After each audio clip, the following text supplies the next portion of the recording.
పంపిణీ పథకాన్ని ప్రారంభించారు. ఆదర్శ నగర్లో గల రేషన్ దుకాణంలో కలెక్టర్ అభిలాష్ అభినవ్ ప్రారంభించారు. ఈ కార్యక్రమంలో రెవెన్యూ శాఖ అధికారులు కూడా పాల్గొన్నారు. ఈ సందర్భంగా జిల్లా కలెక్టర్ మాట్లాడుతూ రేషన్ కార్డు ఉన్నటువంటి ప్రతి ఒక్కరికి కూడా సన్నబియ్యం అందిందే కార్యక్రమాన్ని రాష్ట్ర ప్రభుత్వం చాలా ప్రతిష్టాత్మకంగా తీసుకుందని అన్నారు.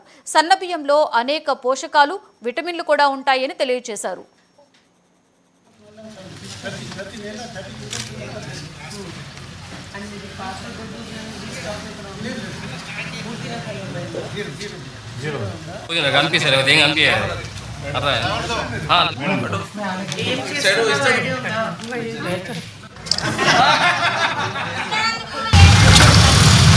ఈరోజు నిర్మల్ జిల్లాలో మన 412 FPL షాప్స్లో అన్ని చోట మన సన్నబియ్యం కార్యక్రమం స్టార్ట్ చేయడం జరిగింది. ఈరోజు నేను కూడా ఇక్కడ మున్సిపల్లో ఒక ఫెయిర్ ప్రైస్ షాప్లో రావడం జరిగింది. బెనిఫిషియరీస్తో కూడా మాట్లాడడం జరిగింది. పబ్లిక్ చాలా హ్యాపీ ఉన్నారు. సిటిజన్స్ చాలా సంతోషం వ్యక్తం చేశారు. ఎంతకుముందు దొడ్డు బియ్యం వచ్చింది, ఇప్పుడు సన్న బియ్యం అంటే వాళ్ళకి చాలా ఉపయోగపడుతుంది. అదే వాళ్ళు కూడా గవర్నమెంట్కి చాలా ధన్యవాదాలు చెప్పారు.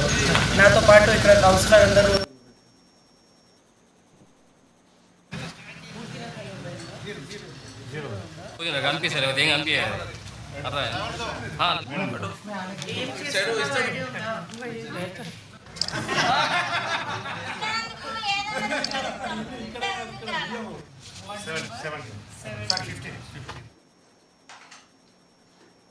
తూర్పు గోదావరి జిల్లా